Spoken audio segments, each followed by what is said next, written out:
Good morning, everyone, and welcome to the second session of the day, which is on Adivasi women's rights, contemporary concerns and challenges. Since yesterday, we have been talking about Adivasi rights, we have been talking about indigeneity, we've been talking about constitutional governance, and also about Adivasi language, culture, and so on. In today's session and this present session, we are going to focus specifically on Adivasi women and their experiences, their challenges and concerns. My own experience with Adivasi women has been very, very limited. I worked in Kandhamal in Orissa, and particularly on the anti-Christian violence in Kandhamal. And at that time, I had the experience of interacting with Adivasi women from the Kond tribe for several years. I kept going there for my field work and talking to them and understanding their culture and language. They speak a language called Kui, which is very different from Oriya, which is spoken in other parts of Orissa. And I was working on violence, anti-Christian violence that had gone on there. And when these cases went to the courts, there was no facility to interpret what was being said in the courts for these women who were there as witnesses. So the women knew Kui, but what was the language that was spoken in the courts was Oriya. And they told me how alienated they felt and how justice process had become so difficult because of that. And of course, in the context of Orissa, just to continue what Professor Jadumani was saying in the earlier session, there is an aggressive process of Hinduization that has been happening, and that has impacted Adivasi culture and particularly Adivasi women, who are forced to wear bangles, Mangalsutra, Sindoor, and they are told that, you know, this is the way in which you will become cultured. So, you know, anti-conversion laws are used when, you know, when there is a conversion to Christianity, but when there is forcible conversion to Hinduism, then those same laws are not being used, and that is looked at as garbhapsi. So that was one of my early understanding or exposure into Adivasi women's issues. And then recently I've done a bit of work on inheritance rights among tribal women, where Shamona, who's a panelist here, and a very dear friend, she helped me to actually try and understand, you know, how it works within tribal communities where there is collective ownership of land and forests. How do Adivasi women navigate through that process and try to get rights, whether it is through internal you know, community dialogues and negotiations, or it's through courts of law. So these are some of my, but you know, my understanding of Adivasi women's issues is just a minuscule. And like everyone else in this room, I'm waiting to learn from this very rich, you know, from this panel with very rich experience. And I'm going to introduce the panelists. We have with us Ms. Dayamani Barlaji, who is a firebrand activist and journalist from Jharkhand. I think many of us know of her work. She is an Indian tribal journalist and activist. She has overcome challenges to become educated. She has been the president of INSAF, and she advocates for Munda and tribal communities. She opposed ArcelorMittal's steel plant due to displacement and environmental issues. Dayamani ji received awards, including Counter Media Award for Rural Journalism and Ellen Lud's Indigenous Rights Awards. In 2023, she was named Greeley a Peace Scholar by UMass Lowell. So we are very, very happy to have Dayamani ji with us. Thank you so much. हम आपको धन्यवाद कहना चाहते हैं. मेरी हिंदी तो actually Hindi नहीं है, वो बम्बैया है, क्योंकि मैं बॉम्बे से हूँ, तो बम्बैया में ही बात करती हूँ. फिर भी मैं अटेम्प्ट करूंगी, और हम शुक्रगुजार है कि आप हमारे साथ आज आके आपका जो अनुभव है और आपका कम्युनिटीज में जो प्रश्न है वो आप हमारे सामने रखने के लिए. तो धन्यवाद. I'm next going to introduce Advocate Shamona Khanna. Shamona is a lawyer practicing in India's Supreme Court and Delhi High Court, with a focus on civil rights, and she has been a lawyer since 1991. She handles many human rights cases. She advises organizations like Campaign for Survival and Dignity, and she has also been advising Central Ministry of Tribal Affairs.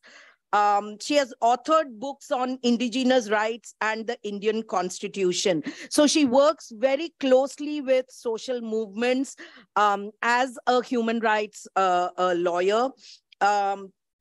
She was part of early activism with ABVA. I'm not sure what the expansion of this is.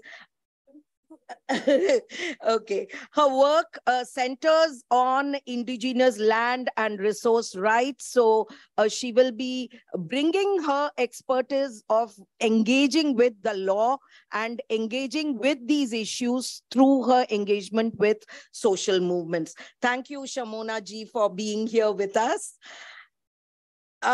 Next, I want to introduce Professor Govind Kelkar. She holds a PhD in political economy of China.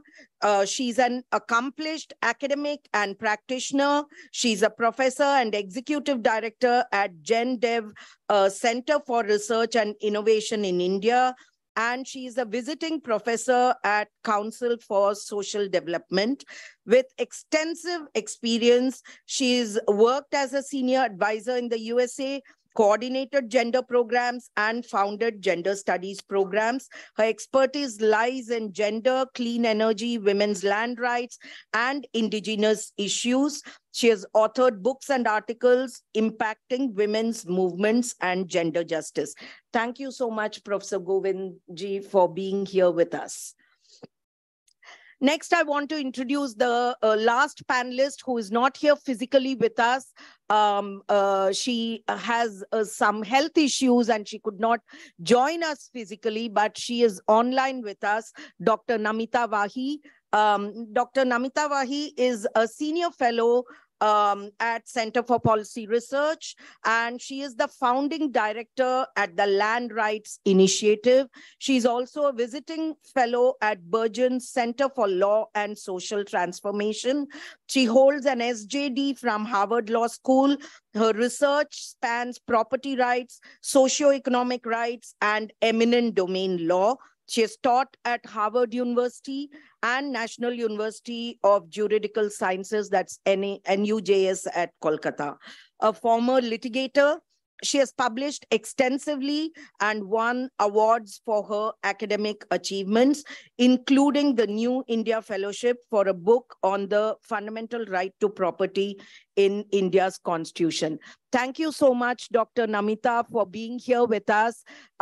Despite health challenges, you've not given up on this panel and you've joined us. So thank you very much. So now let me just briefly say how we are going to structure this particular session. And this session is being organized by the Center for Women's Rights at Jindal Global Law School. And the Center for Women's Rights works on aspects of violence against women and discrimination against women. And we focus particularly on women with intersectional marginalized identities. So this panel, when the School of Public Health proposed that this two-day event for the Center for Women's Rights, it was a very important moment to be part of this 2 days and to host and organize this session. So I will basically be posing a question to each of the panelists, and they will speak for 10 to 12 minutes. After the four speakers finish their talk, we will open up for question answers. If the panelists have something to respond to each other or to ask questions, they could do that as well. This room is filled with many students. I'm very happy to see so many of my former students and my present students here. So if the students have questions or the faculty in this room have any questions, they can pose that as well. So we are, this session will go on till about 12:35. Since we started at 11:15 or so, 11:10, 11:15. Okay, so let me start with, okay, one question I want to ask all of you. Does anyone need translation from Hindi to English? Because some of our speakers will be speaking in Hindi. We have, Professor Swati has volunteered to translate into English, but I just want to get a sense. Even if there is one person who doesn't understand Hindi, we will translate it. Is there someone? Okay, okay. Okay, fine, fine. So after Dayamani ji speaks, where is Swati? Yeah, okay. I'll request here as well.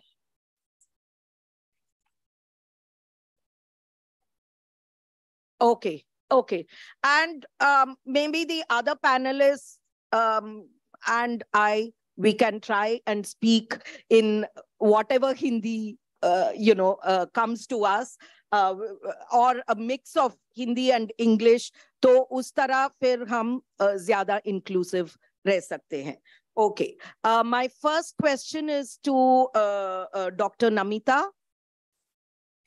Dr. Namita, can you explain to us why, despite the special safeguards for the land rights of the scheduled tribes, they still continue to be the most vulnerable, most impoverished, and displaced groups in India? And also, how does that vulnerability impact Adivasi women specifically? Thank you, Professor Soumya. First of all, thank you for organizing this panel, and thanks also to the Jindal Global University for organizing this conference and marking World Indigenous Peoples Day in this really intellectually stimulating manner. And I'm really sorry that I can't be amidst you physically. Dayamani ji, it's so good to see you after many years, and it's always a privilege to be on a panel with Shumona and Professor Soumya and Professor Kilkar. So I think it is my loss, but I'm really glad that with modern technology, I was able to participate in the panel. So if I'd sent a few slides to show some of the data we have generated at the Land Rights Initiative to better answer the questions that Professor Soumya has posed. You know, Professor Soumya has a long history of, yeah. Namita, would you be able to screen share and show the PPT? Yeah, sure. That would be the easiest. Yes. We have downloaded the PPT, but it's better if you show it because you'll know, which slides to switch to when. Absolutely. Just give me 1 second.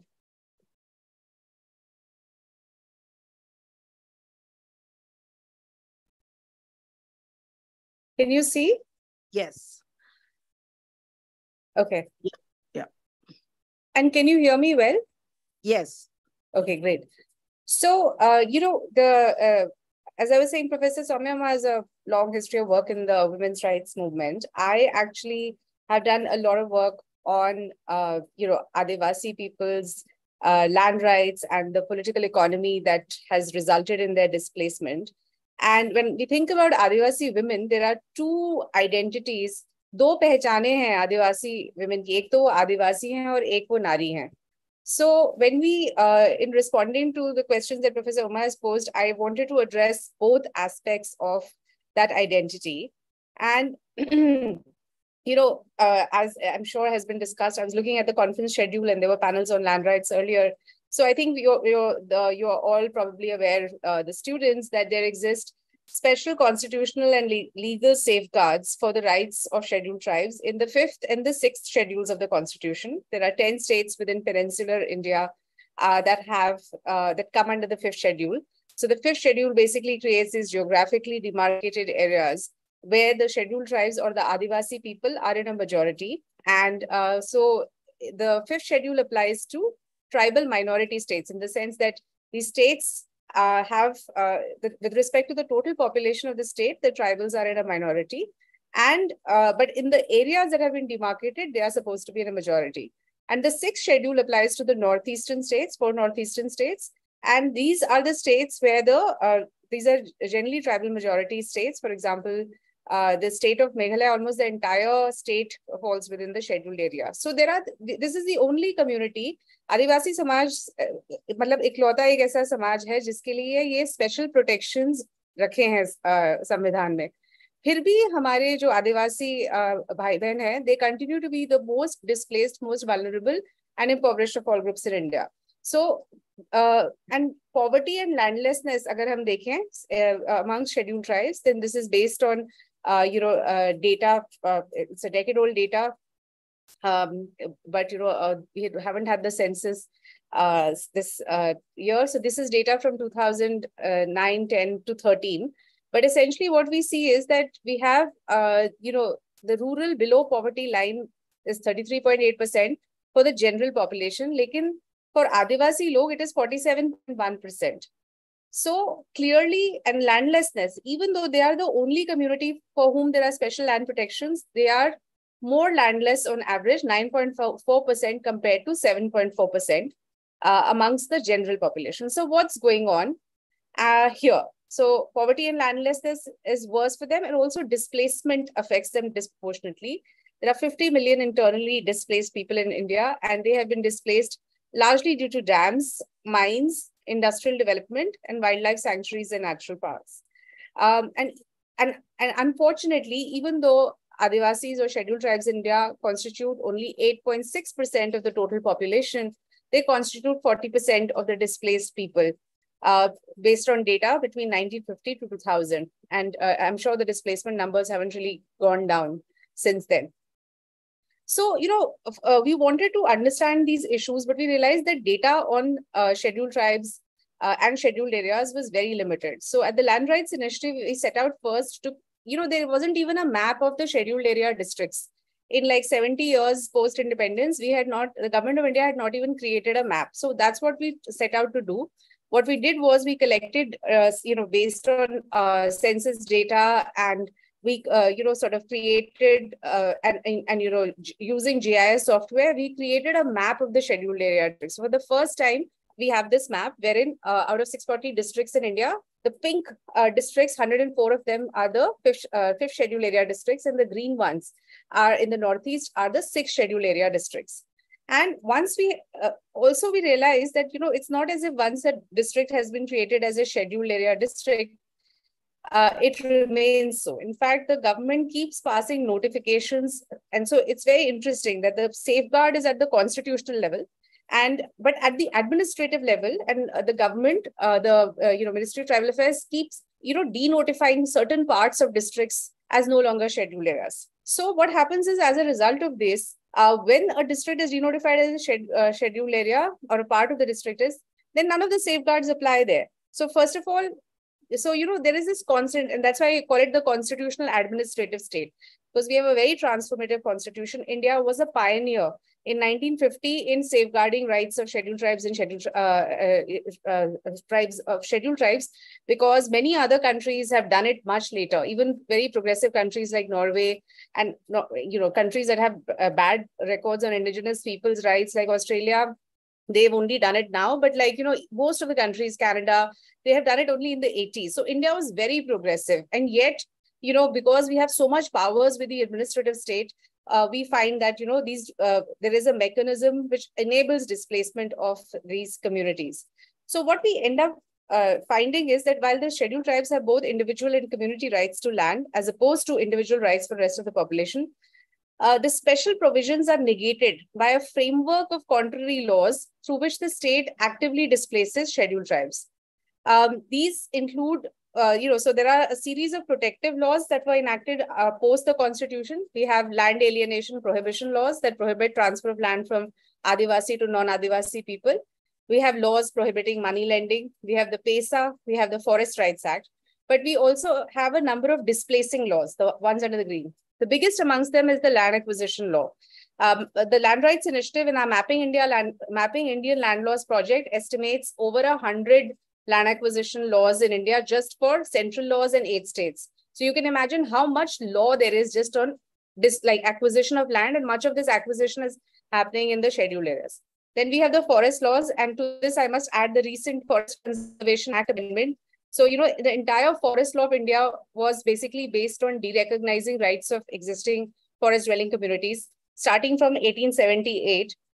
And then the 1927 Forest Act and the Forest Conservation Act of 1980. It is only post the Forest Rights Act that we were beginning to reverse these centuries of injustice, and that has been made difficult by the new Forest Conservation Amendment Act that has just been passed in Parliament, and I'm happy to talk about it more later. We also have mining laws. We have laws creating dams. Like, we have so much law that is enabling the displacement of scheduled tribes. And then we have some laws which are both protective and displacing. Like I mentioned, moment a district is no longer, or a part of the district is no longer under scheduled area, the PESA protection goes away and it comes under the purview of urban bodies. And even though there's been a long-standing demand to enact the Municipalities Extension to Scheduled Areas Act, the MESA, it has not been enacted. So what ends up happening is that, first of all, we are negating the existing protections by a framework of contrary laws.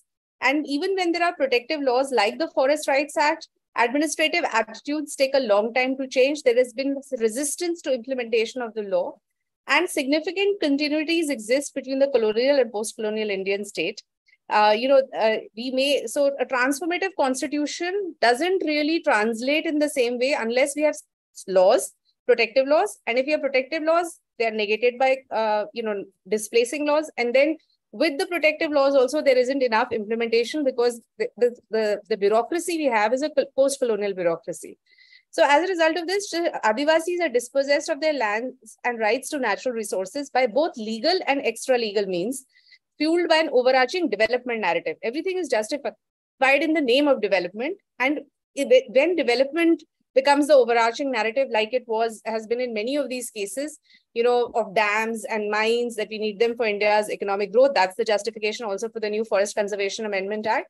Then Adivasis don't really stand a chance because all the resources are in the territories where the Adivasis are. So these are not empty lands from which you're mining things or building dams. These are lands where people are living.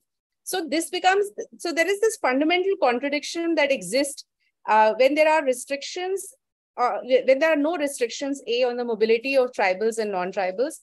And there is the hegemonic influence of the dominant culture, so what happens is the Adivasis always had this identity-based isolation narrative. If you look at the debates in the Constituent Assembly, the Adivasi representatives had this identity-based isolation narrative, whereas the rest of the Constituent Assembly, which was non-Adivasi, had this development through integration narrative.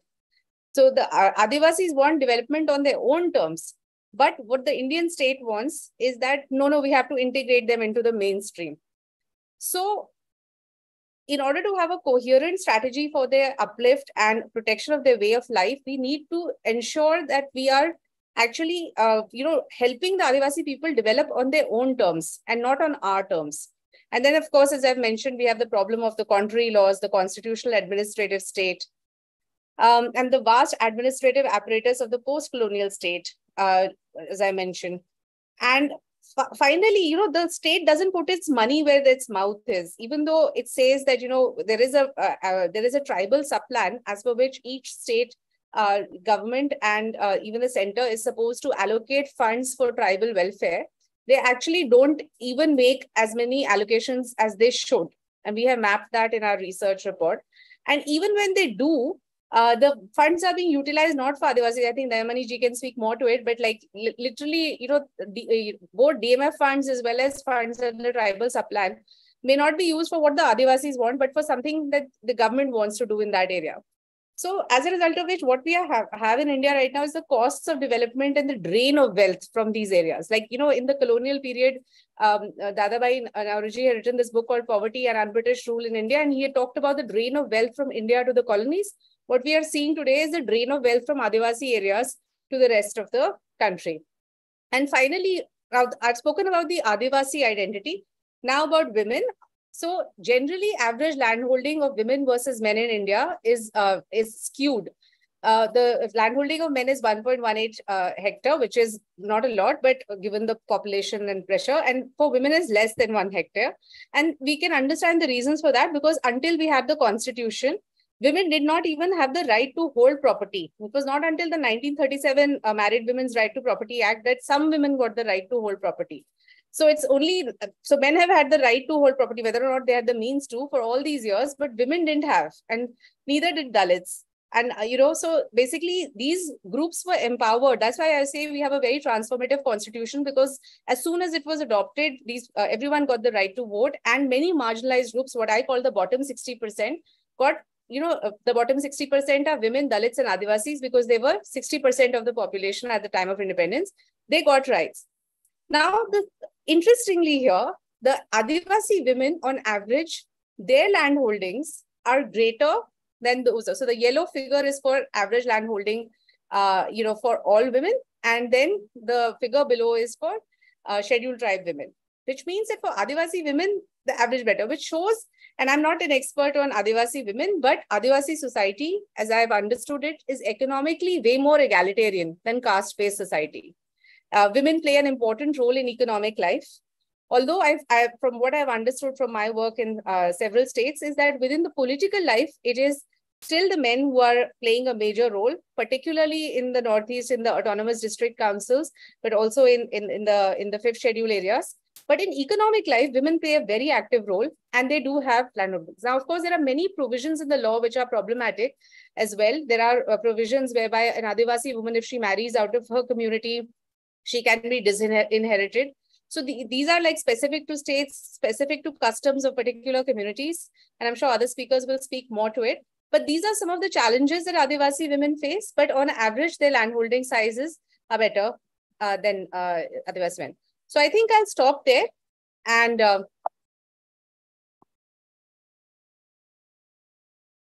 thank you. Thank you, Namita.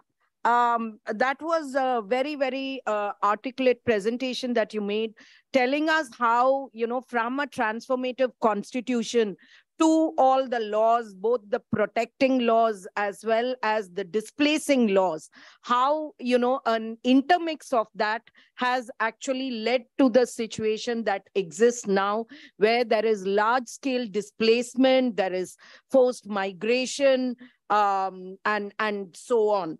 And I think, the last part of your presentation where you looked at the landholding between men and women, that also gives us a sense of where we are in terms of looking at constitution, the laws, and the ground realities. So based on what you have laid out for us, I'm going to proceed to ask Advocate Shamona the next question. Shamona, drawing from your own work on Adivasi women and the laws and the policies, what is the nature of challenges that are faced by Adivasi women? How is it different, or how is it similar to that faced by Adivasi men as well as women from other communities? In other words, I'm trying to understand, and I'm sure others in this room will also be interested in understanding this intersection between, class, ethnicity, gender. How exactly does it work, and how is it impacting Adivasi women? Thank you, Soumya. And thank you, Namita. That presentation was really amazing, as always. And gives me a very good segue into this particular question. So, so what I want to begin with is by sort of drawing on what Namita has said and articulating it in a conceptual manner, is that when we talk about equality for Adivasi women, it is inherently and intrinsically linked to the notion of community and to their natural resources, because their sense of identity, their sense of belonging, their sense of who they are is linked to their natural resources and to their community. You cannot actually sever an Adivasi woman from her identity as a member of a particular tribe or a community, and her linkage to the land. So this is a very important aspect, and I think it's important to begin with the issues that Namita has highlighted, which is that 8.6% of the population is Adivasi. 40% of the people who have been displaced from the time of independence up to 2000, we don't have data after that, are Adivasi people. And going further than that, if we are looking at, because Adivasis are very deeply rooted in their forests, from 2018 to now, which is April 2023, which is just above 5.5 years, 80,000 hectares of forests have been diverted, of which 68% of these forests are from the 10 fifth scheduled states. So there is a disproportionate burden on Adivasi communities where this model of development, the whole development engine of this country is concerned. They are paying the price, and what Namita put it as a resource drain, a form of almost neo-colonization. Within this reality are Adivasi women. So if we are going to talk about Adivasi women and their right to equality under the constitution, it is really, really integral that we understand they're not talking about their right to equality as individual women. They're talking about their right to equality as women who are part of the community.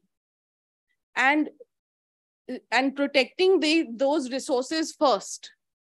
And the other conceptual difficulty that we face when we are sort of extending the notions of equality to Adivasi women is that very limited amount of the resources that Adivasi communities access, own, control, or consider to be their own ancestral terrain is actually private property.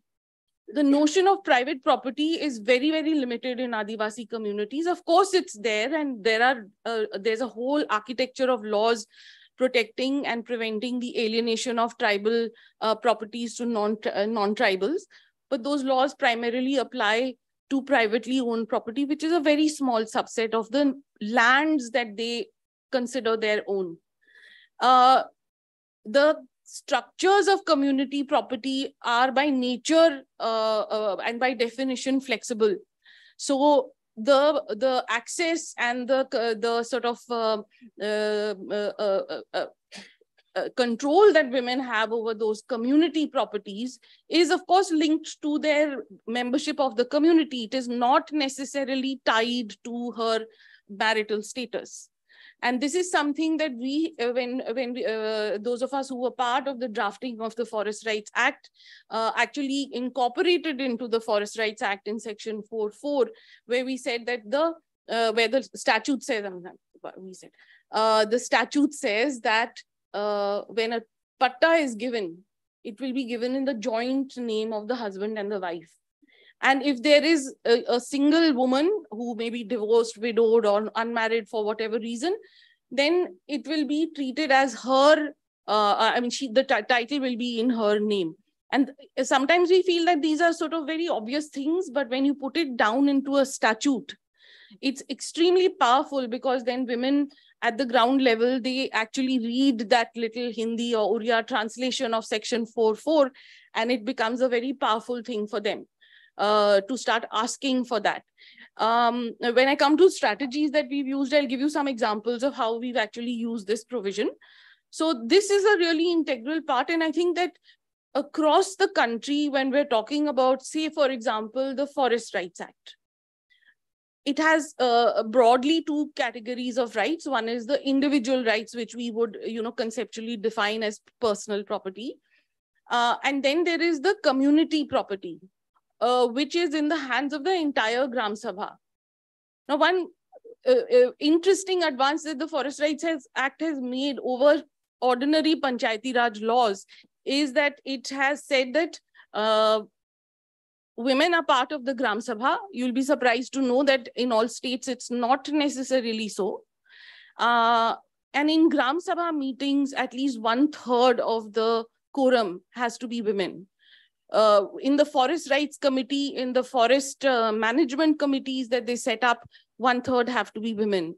So there is a sort of a, at every level, this attempt to ensure that women participate.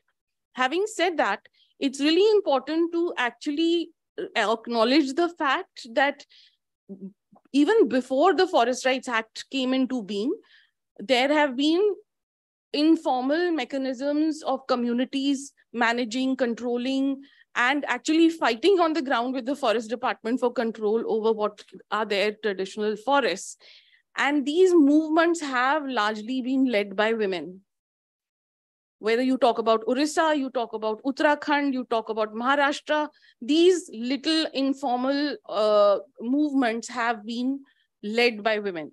So when the Forest Rights Act has come into being, that's the point at which these informal bodies have then got translated, got some statutory recognition. And as a result, there is now a tussle on the ground between men and women, because until such time it was like, informal, ke haan, tum log jaake kar lo. But when it becomes formalized, there's a patta, there's a title, you have a bank account, then suddenly men want to control it. So that is definitely an area of struggle. But nevertheless, by definition, as simply being members of that community, whether they're married or not, whether they're single or not, whether they're widowed or not, they have access to that resource. And that's a very important thing for us to realize when we say, for example, the Madhukeshwar case that went first to the Ranchi High Court and then to the Supreme Court was talking about this these two provisions in the Chota Nagpur Tenancy Act, Section 7 and 8. And the fact that there it is very clearly stated that it will be the male heir through the male line of descendants who will inherit the property, and women are not, are by definition excluded. In that particular case, I mean, the judgment of the Supreme Court, of course, is a bit, difficult to understand. But when we're looking at that particular situation, but I mean, the question that kept occurring to me when I've been reading it over the years is that, what percentage of women are you talking about? We actually need to be talking, if we're talking about Jharkhand and we're talking about women's access to land and resources in Jharkhand, we should be talking about the fact that lands are being diverted left, right, and center for mining without any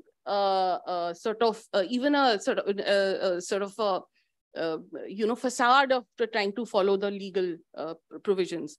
And that kind of deprivation of land that is taking place absolutely egregiously with complete impunity, that is what we need to be talking about.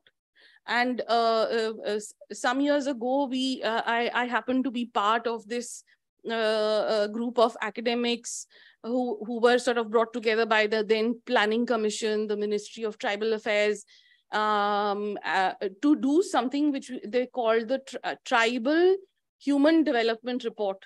That report didn't see the light of day because they had divided it into several different segments with different indicators: health, infrastructure, access to justice, etc. And in every area, although we were working independently of each other, in every area it came back to the access to their forests and their traditional lands, which is being taken away. Whether you're talking about malnutrition, it's a link to the land. Whether you're talking about infrastructure, it's linked to the fact that they are, living inside forests as so-called encroachers. Access to justice, distance. I mean, I don't need to go into the details at this point.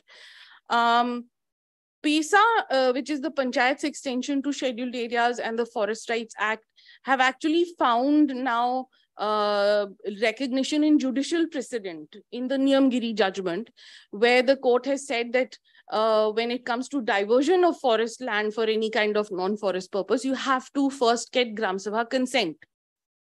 As Namita has pointed out, just a few days ago, the Forest Conservation Amendment Act has come into force. It's been signed by the tribal woman president of our country. We talked about that contradiction in the earlier session. And now we suddenly find that, 15 years of having struggled to reach a point where this is now part of the law, that you have to ask the Gram Sabha, and if they say no means no. Suddenly there is this huge areas of forest land and huge areas of forest activities which are suddenly removed from the purview of the law. So what do we do about this linkage that we have created so painstakingly? So when we talk about strategies, I think we need to also talk about those strategies, because those seem to be, falling flat.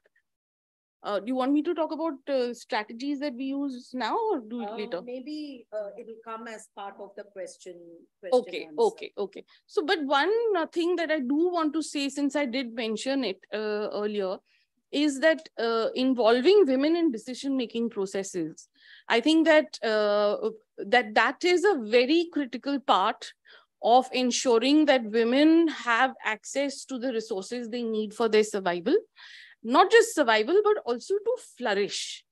Because I think one of the things that is there with Adivasi communities in general and with Adivasi women in particular, when the state looks at them, there is a certain paternalistic attitude.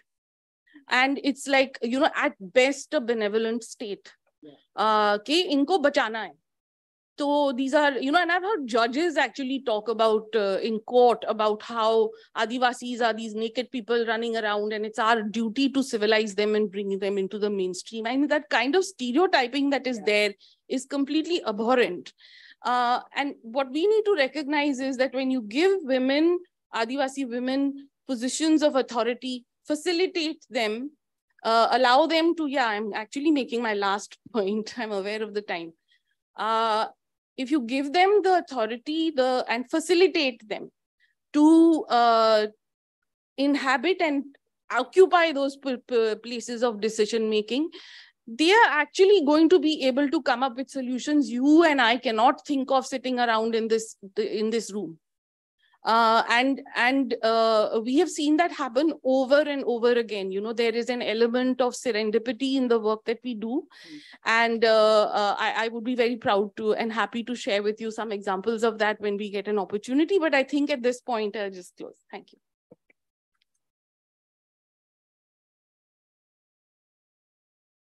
Thank you, Shamuna. I think both Namita and Shamona really question this whole development narrative, which keeps coming up again and again. And the stereotypes that you're pointing out, I'm actually not surprised that judges also carry these stereotypes, because when I've had some of these discussions within the classroom, and this is not at this university, but it's at a university that I taught at earlier. And when I, that was the time when the whole anti-POSCO movement was going on. And my students, and these are students of, masters in public policy that they were studying. And the students would often tell me, Adivasi log development ke khilaf hai. Or they don't want development, and we need the resources. जो mines है, bauxite mining है, जो भी iron ore है, वो चाहिए, क्योंकि we need development. And आदिवासी लोग वो development के खिलाफ है. So my question to them at that time was, you are thinking about the resources which are under the land. भूमि के नीचे जो है उसके बारे में इतना चिंता है, मगर जो ह्यूमन बीइंग्स है वहां पे जो रह रहे हैं, वो इंसान के बारे में आपको कोई चिंता नहीं है. And then there would be like stunned silence for 2 minutes. So this whole stereotype about Adivasi communities being anti-development is really something that needs to be challenged. And I'm very happy that both the speakers have brought that out. Of course, Shamona has also talked about the very important Niyamgiri judgment and the Madhukeshwar judgment, where, the Supreme Court really dilly-dallied on and soft-pedaled and tried to get brownie points from all the stakeholders possible. Now I move on to the next speaker, Professor Govind Kelkar, and I'm going to ask the similar question that I posed to Advocate Shamona. So drawing from your own work on Adivasi women, what do you see to be the nature of challenges that they face? And if there are, particularly, I've seen some of your work around witch hunting, which you have written about and spoken about. But also, are there specific aspects of challenges and issues that are faced by Adivasi women that you can share with all of us? I will.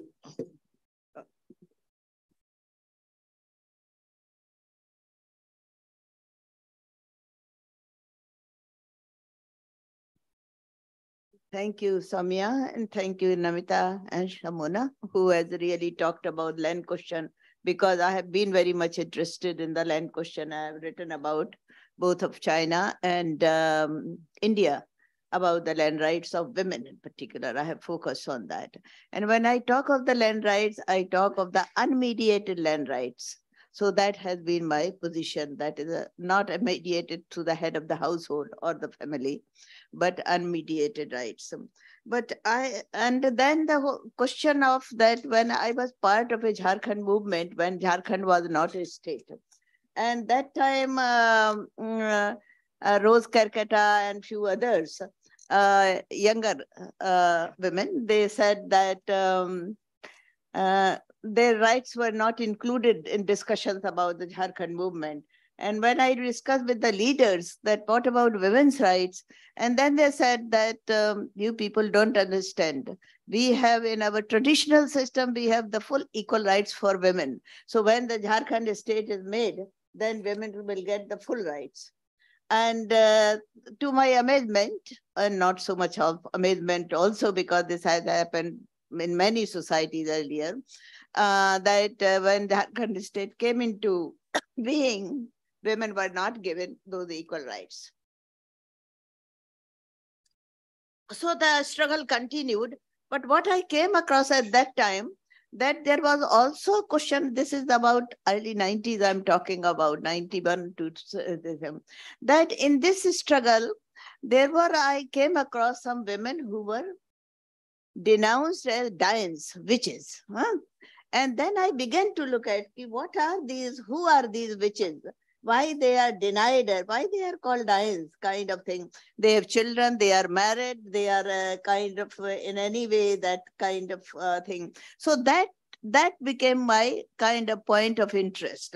What I am sharing today is really based on kind of 2 books I have written on this question, and also some working papers on, and also not only Jharkhand and Chhattisgarh, but also I have looked recently, I'm engaged in the work on northeastern states, except Sikkim, which I want to do in September, but I have looked at all the kind of these northeastern state. And northeastern state of Jharkhand, by no means they are so-called illiterate. And besides Hinduization, there is extreme form of Christianity there. And there is a general belief that if you are a Christian, then you don't believe. There is no problem of in fact, I was told in Meghalaya, when I was saying that, can you suggest somebody in Nagaland? Then they said that in Nagaland, you don't have this problem because they are all Christians. We have only 70% Christians. So the question is not Christianity or Hinduism, but it is the question, which are very, I'm not supporting that they should be there. I mean, I get very painful when I see my friends doing Jagdish, Jai Jagdish Hare in Chhattisgarh, who were earlier really the part of the movement. So the question is that this particular aspect of the women have been kind of, it is gender-based violence within society. And I'm also arguing for a culture, an Adivasi culture, which needs to be very strong. It is strong, but it needs to be stronger. So please don't consider that it is a debasing on the culture and identity of people. Any culture which becomes kind of takes human rights, it respects human rights of everybody. I have worked in the UN Women also, so that I'm familiar with the UN system. That is and not only UN system, forget about it. It is the question of basic human rights of everybody, and not treating women as the daughters, wives, and mothers, but treating women as individuals, as we are, kind of thing, as we are, have our agency. So that is one thing. So I have interviewed, I am a qualitative researcher, 174 interviews all over this thing, 110 in Jharkhand and other states. Anthropologists have written, and that is very painful, how the academics, it is attack on the academics. They say they started with the savage society. And of course, then they came people like Ramchand Guha, and that's civilizing the savage kind of thing. That is so this is what they were saying, that what is happening, but they did not say why it is happening. That was not questioned. So my study is a little different. I really, as I am arguing for the question, not what is happening, but I am saying why it is happening, and why it is happening to 80 or 90% of women. There are some men who are also denounced as that, I don't know how do you call dying in the male form, that they are also known as them. But largely pattern is that witchfinder, the Oja. Oja would be a man, and witches would be, Dains would be women. That is it, by and large. There is some kind of exception that you find. So there are 3 schools of thought that have been developed in this academically. One, I said that about these anthropologists and scholars who really talked about, and academics, activists also, not only, who think that it is a part of the misfortune in the community. Every community has problems, which is true. I mean, if you look at Hinduism, what is the position of women in India internationally is so bad. Delhi, where we are sitting, well, it is not Delhi. It is the rape capital. Consider. I was in Canada, I was buying something, and she asked me, this woman, where are you from? So I said, I'm from India. She says, oh, lots of rape happen every day. You are from that country. You are from that city. So the question is not the kind of isolating. It is not exceptionalism of the Adivasi. It is also in caste societies. It is also in caste societies, but much kind of number is really reduced in caste societies, but the question of dying. So one is the occult practice, that ये हमेशा से चला आ रहा है तो चलता आ रहा है. कुछ लोग ये भी कहते हैं कि नहीं ये तो sacred system है, तो हमारी identity है, हमारा culture है, don't interfere in that. That also I have heard. Second school is postmodernist school, who think that nothing, it is because of the capitalist development, capitalist modernization, and that's why it has happened. But my approach is the third way. I think both culture and capital are responsible. Capitalist development is responsible. We have seen the Forest Rights Act, what is happening kind of thing, that there has been kind of some importance given to joint rights, but we also know in the joint rights how little women get, and what are whether the power and voice of women increases or not increases. So that is the one which has been the problem of the women. So I look at the culture, what are the homegrown situation, and Christianity and Hinduization, the so-called civilizing mission, which is highly questionable. They have not altered this, they have rather reinforced these patterns. Who is a witch? Dain कौन है? डायन वो होती है जिसको super natural powers होते हैं to cause harm others. कुछ अच्छा भी करते हैं लेकिन अच्छा बहुत कम होता है, सबसे ज्यादा हार्म करते हैं, and they harm with in their own communities. ऐसा नहीं है कि कोई झारखंड आके और कुछ मुझे कर दे, नहीं, वहीं पर अपने ही लोगों पे करेंगे, और उनके अपने ही लोग बताते हैं कि उनके भाई भतीजे, भाई तो नहीं भतीजे, husband के, who are interested in property and land. So what are the effects? They are most inhumanly treated, and that's why one gets, rather, that we call it that culture becomes strong when everybody is powerful. Not only half of the community is powerful. And when we talk about our culture, then we talk of from strength. That's, yes, our culture is like that. It should be made where everyone has the right. So they are most inhuman kind of thing. Their hair are pulled, they are burnt, they are killed in a most unbrutal way, because you are not killing, you are not torturing a human being, you are torturing the witch. That is the practice, and they will be done away with in many ways. What are the effects? Effects are really structural violence. It becomes part of the system, and that's why it is social stigma. If they are allowed to live, if they are run away, then they are allowed kind of, but nobody would talk to them. Their girls will not get married because they are supposed to carry that. Physical violence and women robbed of their dignity. There have been rapes and other gang rapes of these women to these women. Impoverishment, culture of fear. This is the most kind of important effect. You live in a fear. If you do anything different, if you talk anything different, then would be there. So what is needed to end this practice, because we have limited the time? First thing, what are the causes? Land rights, property rights is a major factor. When the woman is there and alone, and then there is a kind of close relatives would we say, if she's not there, then I will get the land. So they are that's why I call Bhatija and they were sons. So that jealousy about doing better.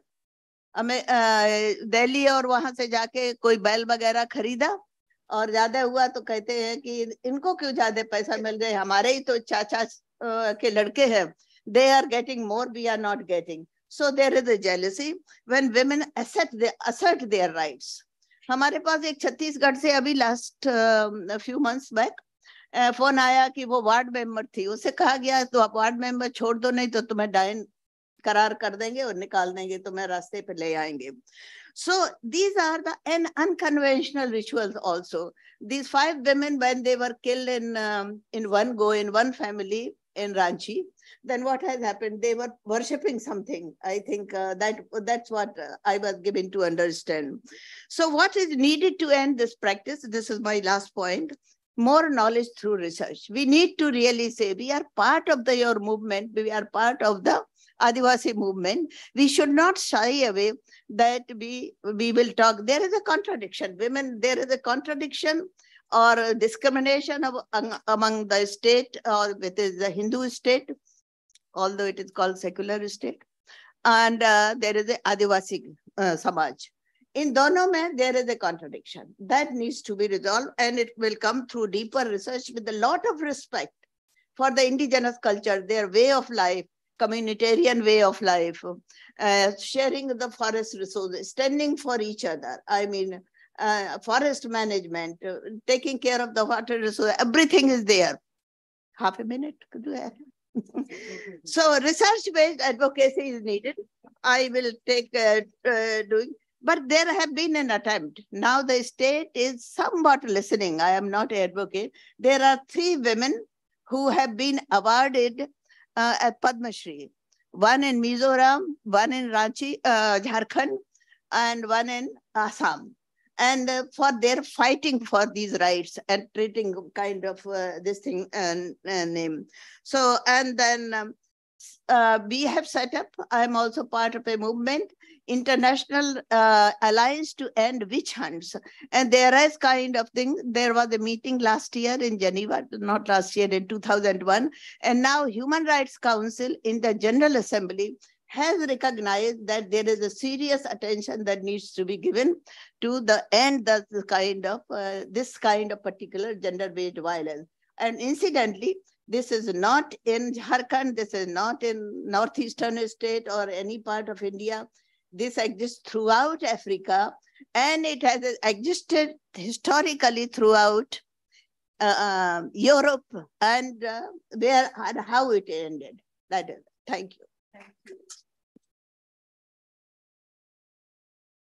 Thank you, Professor Govind Kelkar, for bringing to us the aspect of gender-based violence in the form of witch hunting. ये जो सिर्फ आदिवासी इलाका में नहीं होती है, मगर और भी जगह में जहाँ पे डेवलपमेंट कम है, और सिर्फ इंडिया में नहीं है मगर बाकी देशों में भी है, इसके बारे में you have elaborated these aspects for us. Thank you very much. अब मैं इनवाइट करूंगी दयामणि जी को, और इसीलिए मैं क्योंकि ये बहुत जरूरी है कि जमीन स्तर पे जो काम कर रहे हैं आदिवासी औरतों के मुद्दे पे, वो भी इतने सालों से उनके आवाज सुनना बहुत जरूरी है। मगर मैं इसीलिए दयामणि जी को एज द फोर्थ स्पीकर मैं बुलाई हूं, क्योंकि वो बाकी स्पीकर्स जो प्रश्न रखे हैं, जो मुद्दे रखे हैं, उसके लिए भी वो रेस्पॉन्ड कर पाएंगे। दयामणि जी, आपके अनुभव से आदिवासी औरतों के मुद्दे के बारे में किस तरह मुश्किल सामना करना पड़ रहा है, और किस तरह रणनीति आप और आपके मूवमेंट्स इस्तेमाल करते हैं जमीन स्तर पर, इसके बारे में आप हमारे साथ आपका पॉइंट्स रखिए। Thank you. सबसे पहले मैं अपनी बात रखने के पहले शायद जो इनविटेशन मिला वो इंडिजिनस इंटरनेशनल डे के उपलक्ष्य में ये 2 दिन का प्रोग्राम सेलिब्रेट किया जा रहा है। तो मैं एक आदिवासी महिला और झारखंड से जो जल जंगल जमीन की, मैं सिर्फ राइटर्स नहीं हूँ, या तो मैंने कभी मतलब जर्नलिज्म केवल नहीं किया, लेकिन मैंने स्टूडेंट लाइफ से पूरा जिंदगी भर मैंने मैदान भी संभाला, संघर्ष के मैदान में रही। तो आज जब हम लोग इंडिजिनस राइट के बारे में बात कर रहे हैं, तब मैं सबसे पहले मणिपुर में जो हो रही हैं उसका मैं निंदा करती हूँ, और वहां की महिलाओं के साथ जो कुछ भी हुआ उसका भी मैं निंदा करती हूँ। वहाँ राइट्स के नाम पर जो 150 से ज्यादा लोगों की हत्याएं हुई, उन्हें मैं भी नम्र श्रद्धांजलि देते हुए मैं अपनी बात रखना चाहती हूँ। इसलिए कि इस संस्था ने हमें बुलाया, तो मैं और सोनी तभी से हम लोग बात कर रहे थे कि हम लोगों को जो ग्राउंड में हमारे जो साथी लोग जानेंगे, वो लोग कई सवालों से हम लोगों को आने वाले समय में घेरेंगे कि आपने जिंदल का प्रोग्राम में कैसे चला गया, जिंदल स्कूल का प्रोग्राम में आप कैसे चले गए। असली कि आपने पूरा जिंदगी भर कारपोरेट घराने के खिलाफ जो आदिवासियों के जल जंगल जमीन की रक्षा के लिए आपने आवाज उठाया, अपना जिंदगी का एक एक मिनट आपने समाज के लिए दिया और पर्यावरण की रक्षा के लिए जंगल और जमीन के लिए आपने संघर्ष किया, जेल गया, और आज आप जिंदल का कार्यक्रम में आप चले गए। ये हम लोगों के मन में बहुत भारी है और आने वाले समय में हम लोगों को इसका जवाब भी देना पड़ेगा। असली आप लोगों ने जो सवाल किया वही जवाब केवल हम लोग नहीं देंगे तो उससे आगे भी देंगे, थोड़ा सा पीछे भी देंगे, और वर्तमान में जो चीजें चल रही हैं उस पर भी हम अपनी बात रखना चाहेंगे। एक तो हमारे पहले बहुत अच्छा रहा कि नमिता ने अपनी बात रखी, सोमोना ने अपनी बात रखी, गोविंद जी ने अपनी बात रखी, और इसके बाद मुझको कहने में आसानी होगी कि महिलाओं की स्थिति के बारे में या तो महिलाओं का लैंड राइट्स के बारे में, महिलाएं कमजोर हैं और डाइन कौन होती हैं, इसके बारे में, और महिलाओं का मतलब महिलाओं को जस्टिस कैसे दिया जाए, इसको के बारे में कहने में मुझे थोड़ी मतलब सुविधा होगी। समोना जी को मैं आप के लिए मैंने एक और ये पॉइंट आपको देना चाहती हूँ जो आपने उसी में मैं अपनी बात रखूंगी। Law of displacing law, Namita ji ने जो बात रखी उसमें, नमिता जी आप सुन रहे होंगे, तो इसमें अभी 4-5 आपने जो लॉ डिस्प्लेसिंग के लिए रखा है, उसमें सबसे बड़ा लॉ अभी आया है। आपने 5वीं अनुसूची और 6ठी अनुसूची क्षेत्र का आपने पूरा विवरण दिया, और ट्राइबल का जो लैंड राइट्स को लेके जो लीगल सेफ गार्ड है उसमें 5th शेड्यूल और 6th शेड्यूल का जिक्र किया। उसमें आपने सामूहिक जमीन और सामूहिक स्वामित्व पर आप लोग तीनों लोगों ने जिक्र किया, लेकिन जो आप लोगों ने शायद पहले ये किताबें आप लोगों ने पूरी कर चुकी हैं, लेकिन 2014 के बाद में ये आप लोगों को बताना चाहती हूँ कि अभी ये ना एक तरफ से 5th शेड्यूल है, 6th शेड्यूल है, जो मतलब हम लोगों का सेफ गार्ड है आदिवासियों का जमीन और जंगल का राइट्स को लेके, उसमें किसी तरह का 5th शेड्यूल राइट्स में भी किसी तरह का अमेंडमेंट नहीं हुआ है। मैं झारखंड से आती हूँ, तो झारखंड में CNT एक्ट है, SPT एक्ट है, और आप लोगों ने शायद विल्किंसन रूल पर आप लोगों ने कोई फोकस किया कि नहीं किया, लेकिन आपका कोल्हान क्षेत्र में विल्किंसन रूल है हो आदिवासी समुदाय का, और वो आदिवासी समुदाय आज भी अपने राइट्स के साथ ही अपना लैंड को मैंने पूरी तरह से वो कंट्रोल करके रखा, और कोल्हान क्षेत्र में आज भी उस तरह से डिस्प्लेसमेंट नहीं हुआ। वहां पर माझी मानकी मुंडा का जो व्यवस्था है, और मैं मुंडा हूं तो खूंटी इलाका में मुंडारी खुटखटी भी है, और वहां पर CNT एक्ट भी है। तो इन तमाम कानूनों के होते हुए इसमें किसी तरह का भी अमेंडमेंट नहीं हुआ। और जब भारत में राइट्स की बात करते हैं, भारत में संवैधानिक राइट्स की बात करते हैं, तो जब उसमें परिवर्तन लाया जाता है भारत के संविधान के किसी भी मतलब कानून पर, तो उसको अमेंडमेंट किया जाता है। अमेंडमेंट करने के बाद उसमें क्लोज जोड़ा जाता है कि इस क्लोज के तहत में ये कानून लाया जा रहा है। लेकिन 5th शेड्यूल में किसी तरह का अमेंडमेंट नहीं हुआ, 6th शेड्यूल में किसी तरह का अमेंडमेंट नहीं हुआ, और 2016 के बाद 2016 में लैंड बैंक बनाया गया। तो ये लैंड बैंक बनाया गया, और ये लैंड बैंक के लिए कौन सा कानून लाया गया? पूरे देश के आदिवासी हम लोग सवाल कर रहे हैं कि आखिर कौन सा माने लॉ में अमेंडमेंट किया गया। और लैंड बैंक के जो 5th शेड्यूल के अंदर में जितना भी मतलब हम लोगों का जो आप लोगों ने जो जिक्र किया सामुदायिक जमीन के बारे में, और उस सामुदायिक जमीन वो कम्युनिटी राइट्स होता है। नदी का पानी कोई एक के लिए नहीं होता है, नदी पर किसी के एक व्यक्ति का मालिकाना हक नहीं होता है। झील है, झरना है, सड़क है, और ये जो खेल मैदान है वो पूरे समुदाय का, कम्युनिटी का होता है।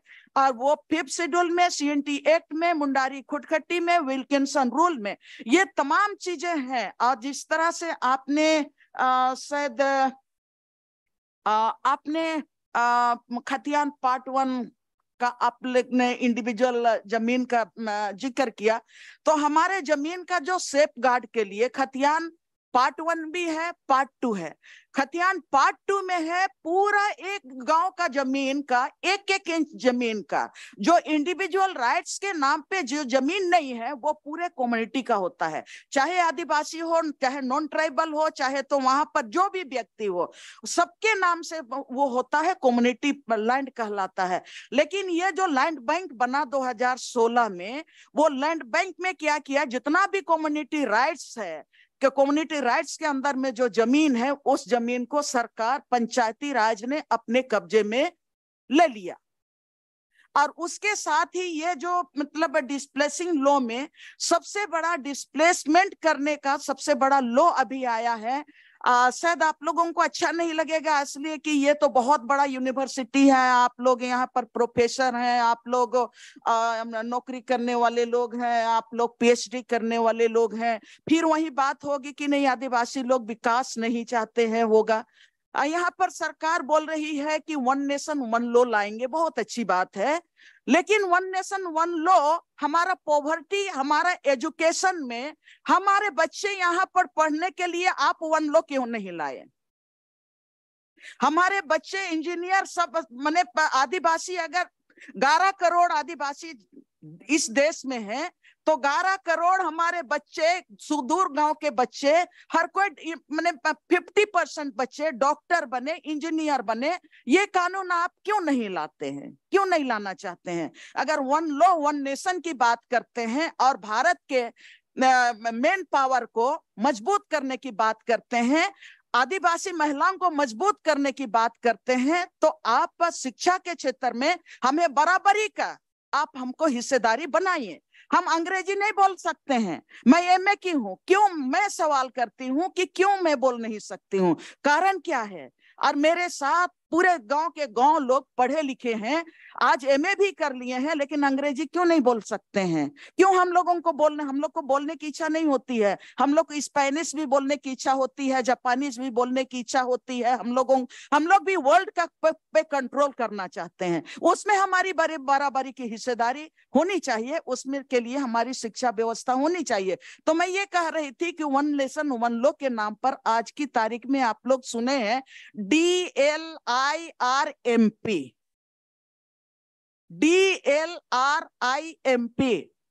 Land record modernization program.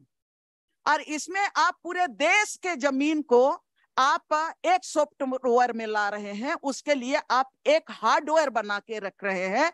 और आदिवासियों का 5th शेड्यूल खत्म हो जाएगा, 6th शेड्यूल खत्म हो जाएगा, मुंडारी खुटखटी का कोई बात ही नहीं रहेगा। फॉरेस्ट राइट हम चिल्ला लें, लेकिन आपका सिर्फ पट्टा वाला जमीन रहेगा, और पूरा जंगल के जंगल जमीन जिसमें हमारे समुदाय, पूरे समुदाय का राइट्स है, वो आप जो सॉफ्टवेयर बना रहे हैं वो किन के लिए बना रहे हैं? पहले तो हमारे लोग मैनुअली होता था, तो अपना खतियान इसमें पढ़ लेता था, अपना जमीन का नक्शा मैनुअली होता था, इसमें पढ़ लेता था कि हमारा जमीन सही है या नहीं है। अब ये जो सारे लोग बोलते हैं कि नहीं आदि सब कोई को विकास के रास्ते में जाना है, निश्चित रूप से जाना है, लेकिन हमारे कितने, हम गांव का मैंने भी ये किया है, रिसर्च किया है, सुदूर गांव में छत्तीसगढ़ में जाइए, मध्य प्रदेश में जाइए, झारखंड में जाइए, आज भी ग्रामीण क्षेत्र में 41% वीमेन एजुकेशन रेशियो है, ओनली 41, और उसमें भी 41% वीमेन एजुकेशन रेशियो है, तो वो अंग्रेजी नहीं बोलेंगी, वो का खा अपना नाम लिख सकती हैं, लेकिन आगे नहीं कर सकती हैं। उनको अगर हम कहेंगे कि go to Google and search your land record, what is the position of your land. मैं आदिवासी महिलाओं का डेवलपमेंट की बात कर रही हूँ, उसको सशक्तिकरण करने की बात कर रही हूँ। अब गूगल में उनको बोलेंगे, जो का खा के जानती है उसको बोलेंगे कि आप अपना खतियान देख लो, अपना खानदान का जमीन कितना है, वो गूगल में कहाँ सर्च करेगी। गूगल में आप तो बोलेगा कि पहले ही रहेगा how you can check your village नक्शा। वो महिला क्या करेगी, कुछ करेगी नहीं कर सकती है ना। तब हम बोलेंगे कि नहीं, ये आदिवासी लोग तो नहीं चाहते हैं कि वो आगे बढ़ने का, ऐसा नहीं है। लेकिन जो पॉलिसियां आ रही हैं, ये जो आज की तारीख में 80% जमीन जिसका हमारे लोग अपना लगान भुगतान करते थे, गांव में 80% किसान अपना लगान भुगतान नहीं कर पा रहे हैं, इसलिए कि जब एक रिकॉर्ड बनाने की बात आई तो एजेंसी को दिया गया जमीन का रिकॉर्ड अपलोड करने के लिए, और उसमें उनको कमीशन दिया गया कि आप एक दिन में इतना लैंड रिकॉर्ड आप अपडेट करोगे तो हम इतना पैसा देंगे, और उससे अगर मतलब निश्चित जो रिकॉर्ड है उससे अगर आप ज्यादा कर दोगे तुमको इतना मतलब बोनस देंगे। जितने लोग आए, जो मन किया, मेरा नाम को आपका में, आपका नाम उसका में, उसका नाम उसका में, इसका जमीन उसका जमीन, सब कोई का जमीन घालमेल आपस में अब लड़ने की नौबत आ गई है। हमारा सवाल है कि हम महिलाओं का लैंड राइट की बात करेंगे, निश्चित रूप से करेंगे। हम, कौन महिला नहीं कर सकती है, कौन महिला सशक्त नहीं बनना चाहती है। सोनी सोरी अगर छत्तीसगढ़ को संभाल सकती है, देवनी अगर पूरा जिंदगी के लिए आदिवासी समुदाय के लिए वो जेल जा सकती है, केस लड़ सकती है, तो कौन नहीं चाहता है कि देवनी बारला प्रेसिडेंट बने। ऐसा कुछ होता है क्या? कौन महिला नहीं चाहती है? लेकिन हम चाहेंगे हमारे समाज के लिए, हम चाहेंगे हमारे राज्य के लिए, हम चाहेंगे हमारा देश के लिए। अगर हमारा देश के 140 करोड़ नागरिक, जिसमें कि अगर 11 करोड़ आदिवासी होंगे, 12 करोड़ आदिवासी होंगे, और वो विकास के उस लाइन में कहीं भी आपको नहीं मिलेंगे, वो खो जाएंगे, तो मेरे जैसा आदमी प्राइम मिनिस्टर बनेगा भी तो यही कहेगा कि आप देवनी तुम श्रापित हो कि तुम विशेष जगह पहुंच के आपने कुछ नहीं कर सका। अभी हम लोग को सारे लोग पूछते हैं, हर तरह के पत्रकार पूछते हैं, आप क्या सोचते हैं, आपकी प्राइम मिनिस्टर, आपका पहले तो आप लोग इसमें नहीं थे, राष्ट्रपति नहीं बने थे, लेकिन तभी वो भाई साहब बोल रहा था कि बड़ा कंट्राडिक्शन है, एक तरफ हमारे ऊपर पेशाब लोग कर रहे हैं, मणिपुर में आखिर में वो जातीय हिंसा क्यों हो रहा है? सिर्फ मणिपुर की धरती के नीचे जो आपका रिसोर्सेस हैं उनके लिए हो रही है। तो हम किस महिला की बात करेंगे? आप ही लोग हमको बताइए। अब तो ये मैं बोली कि लैंड बैंक बना, एक एक इंच जमीन, जहां पर पहले तो मैंने आप जब डाइन पर बात कर रही थी ना मैम, तो मैं याद कर रही थी, अगर कोई नहीं देखे हैं तो आप लोग मंगा लीजिएगा। एक नागपुरी फिल्म बना है, एक लड़का बनाया है अभी नागपुरी में, नासूर, नासूर नागपुरी फिल्म बना है, उसमें ये टू जेड उन्होंने ये कहा है कि आदिवासी सबका मतलब डाइन बोलने का, डाइन बताने का, और ये तमाम चीज, तुम हिंदू हो, आदिवासियों को तुम हिंदू हो, तुम सरना और आदि ईसाई एक नहीं हो सकते हैं। ईसाई जो धर्म स्वीकार किए हैं वो आदिवासी नहीं है, वो विदेशी हैं, और जो सरना है वो हिंदू हैं, सनातन के साथ हैं। तमाम चीज इसका जड़ सिर्फ और सिर्फ जंगल और जमीन और हमारी धरती है। तो मेरा मानना है कि अगर हम आज, तो मुझको लगता है कि मैंने जितने भी रिसर्चर हैं, एकेडमिशियन हैं, उन लोग को जल्दी समझ में आएगा। हम लोगों को, हम लोग तो पूरा जिंदगी भर हम लोग वहीं रह रहे हैं, आप लोग समझ सकते हैं। मेरे जैसा आदमी, मैं भी एमकॉम करने के बाद 96 से जब से मैं इस लाइन में आई हूं, मैंने अपना चाय की दुकान एक छोटा सा जगह में आज भी मैं चलाती हूं, और उससे मेरा एक्टिविज्म चलता है। मैं अपना चाय की दुकान से आज मुझको गर्व है। मुझको गर्व इसलिए है कि मैं जहां भी गई, जिस भी इलाके में मैं गई, मैं कदम रखी, मैं 1 इंच जमीन किसी भी व्यक्ति का, चाहे आदिवासी हो, चाहे नन आदिवासी हो, चाहे दलित हो, मैंने किसी का जमीन 1 इंच किसी को लेने नहीं दिया है। मेरा जिंदगी का ये पूंजी है।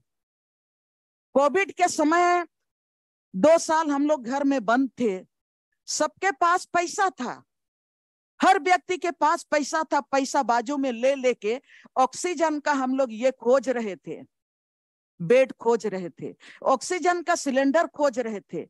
लेकिन पैसा था, लाखों रुपया हमारे पास था, लेकिन ऑक्सीजन का सिलेंडर हमें नहीं मिला। तो नेचर जिस ऑक्सीजन को हम लोगों को दिया है फ्री ऑफ कॉस्ट, सिर्फ उसको प्यार देना है, सिर्फ उससे प्यार करना है। तभी गीत गा रही थी कि सोना रूपा सारा चीज से हमारा धरती है, तो उसको हमको नमन करना होगा, उसको प्यार देना होगा। विकास करना है, नहीं करना है, सो बात मैं नहीं कह रही हूं, लेकिन उस समय के में हम लोगों को समझना होगा कि जितना भी हम ना डिस्ट्रक्शन कर रहे हैं डेवलपमेंट के नाम से, हर उसके लिए कोई विकल्प, हम सस्टेनेबल डेवलपमेंट की तरफ हम नहीं सोचना चाह रहे हैं। तब अगर सस्टेनेबल डेवलपमेंट का हम मॉडल नहीं तैयार करेंगे इस देश के लिए, अपने गांव और समाज के लिए, तो भाई आप तो, हम लोग मुझको बोलते हैं कि आप नहीं चाहती हैं झारखंड का डेवलपमेंट करने के लिए। मैं बोलती हूँ कि 79,714 वर्ग किलोमीटर हमारा झारखंड का क्षेत्रफल है, उसमें बोलिएगा कि आपका पूरे क्षेत्र में तो मतलब है 44% अगर मिनरल हमारे यहाँ से आता है, तो पूरा झारखंड की धरती में तो मिनरल केवल है।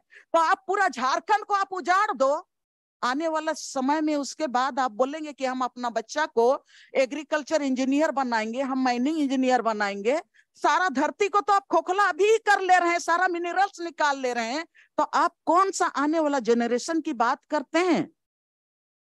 सॉरी, शायद आप लोगों को लग रहा है कि मैं वीमेन्स राइट्स से बाहर जा रही हूं, लेकिन वीमेन्स राइट्स की जरूरत है आज। मैं ये कहना चाहती हूं कि अब हम लोगों को अभी इन साल, देखिए हम लोग हंसते हैं, शायद आप लोगों को समझ में नहीं आएगी वो चीज। इधर नॉर्थ ईस्ट पानी में डूब रहा है, सब जगह पानी में डूब रहा है। झारखंड के गांवों में और कई जगहों में किसानों के खेत में पानी ही नहीं है। क्यों? ये तो बरसात का दिन है ना। एग्रीकल्चर की बात करते हैं, एग्रीकल्चर साइंस की बात हम लोग करते हैं, लेकिन क्यों फिर हम लोग जाते हैं ग्लोबल वार्मिंग की तरफ? बोलते हैं कि नहीं, अमेरिका उसके लिए जिम्मेवार है, उसके लिए चाइना जिम्मेवार है, लेकिन हम अपनी जिम्मेवारी अपने तरफ अंगुली कभी नहीं करते हैं। भाई इसलिए कि अगर हम अपनी तरफ अंगुली करेंगे तो हमारी भी जवाबदेही होगी, तब हम जंगल की रक्षा की बात करेंगे, एग्रीकल्चर लैंड की रक्षा की बात करेंगे, वाटर बॉडीज की रक्षा की बात करेंगे, आदिवासियों की रक्षा करने की बात करेंगे, किसानों के हित की बात करना पड़ेगा। तो ये बड़ा भारी लगता है ना। तो ग्लोबल वार्मिंग, हम लोग महिलाएं हैं, आज हम लोग दावा करते हैं कि अगर हम लोग जैसे लोग नहीं होंगे, हम लोग को बोलते हैं जंगली हैं ये लोग, ये है यो है, पढ़े लिखे नहीं हैं, हम लोग मानते हैं। लेकिन हम लोग मानते हैं कि अगर हम लोग जैसे पागल लोग नहीं होते तो जंगल भी नहीं बचता, जमीन भी नहीं बचता, और जिन किसानों की बात करते हैं वो किसान भी नहीं बचता। हम लोग जब मित्तल कंपनी के खिलाफ में लड़ रहे थे तो मुझको बोलते थे कि विकास नहीं चाहिए ना, विकास चाहिए। तो हम बोलते थे कि किसी का पेट में लोहा नहीं चाहिए, किसी का पेट को, इंजीनियर को भी नहीं, किसी भी साइंटिस्ट के पेट को भी। ये जो स्टोमक है ना, कितना छोटी आंत बड़ी आंत, ये लोहा और कंकड़ ये बर्दाश्त नहीं करेगा। और लोहा और कंकड़ अगर हम इस शरीर में डालेंगे, स्टोमक में डालेंगे, तो आपका लाइफ शायद 24 घंटा का होगा। तो हम लोग तो अनाज की बात करते हैं, शुद्ध हवा शुद्ध पानी की बात करते हैं, वहीं पर हम लोग विमेन एम्पावरमेंट की बात करते हैं। और विमेन एम्पावरमेंट की बात, अभी लोग बोल रहे हैं कि यूसीसी आएगा तो महिलाओं को अधिकार मिलेगा जमीन पर, आपको अधिकार नहीं चाहिए। Why not? हमको पहले आप 500 454 लोकसभा सीट, 454 लोकसभा सीट में कितना दिन से महिला मांग रही है 50% रिजर्वेशन चाहिए। क्यों आप देना नहीं चाहते हैं? मतलब आप वीमेन को आप मजबूत नहीं करना चाहते हैं। आप 50% लोकसभा में दे दीजिए, 50% आप राज्यसभा में दे दीजिए, 50% आप विधानसभा में दे दीजिए। हम लोग एम्पावर करके दिखाएंगे कि आदिवासी महिलाएं और इस देश की महिलाएं और इस देश की सारे लोग कितने मजबूत हैं, वो हम लोग भी जानते हैं। लेकिन आप हम लोग को पॉलिसी मेकर नहीं बनाना चाहेंगे। क्यों नहीं बनाना चाहते हैं? असली बनाना चाहते हैं कि हम लोगों से आपको डर है, महिलाओं से डर है, आदिवासी महिलाओं से डर है। शायद आप लोगों को मेरा बात अच्छा नहीं लगेगा, लेकिन हकीकत यही है। और हम लोग बचेंगे तो धरती को बचाएंगे। और उसके बाद मैं रिसर्च करने वालों को आप लोग बुरा नहीं मानिएगा, मैं बहुत लोगों को मैं बोलती हूँ कि आप लोग 10 साल पहले जो रिसर्च किए हैं ना, जिन जिन गाँव का आने वाले समय में ये जो पॉलिसी आ रहा है, आपको गाँव नहीं मिलेगा, गांव के आदिवासी नहीं मिलेंगे, गांव का वो नदी नहीं मिलेगा, वो झरना नहीं मिलेगा जो आपको इम्प्रेस किया था रिसर्च करने के लिए। तो उस गांव को बचा के रखेंगे, उस जंगल को बचा के रखेंगे, उस झरना को बचा के रखेंगे, ताकि हमारा जो आने वाला पीढ़ी वो भी एक रिसर्च के रूप में, रिसर्चर के रूप में गांव में जाना पसंद करे, शुद्ध हवा में रहना पसंद करे, और वो भी उसका भागीदारी है। तो मैं अपने तरफ से ये जो मैंने एक टुकड़ा की बात नहीं करती हूँ, मैं होल झारखंड की बात करती हूँ, होल नेशन की बात करती हूँ। और होल नेशन में हमारी भागीदारी होनी चाहिए। सबको जोहार।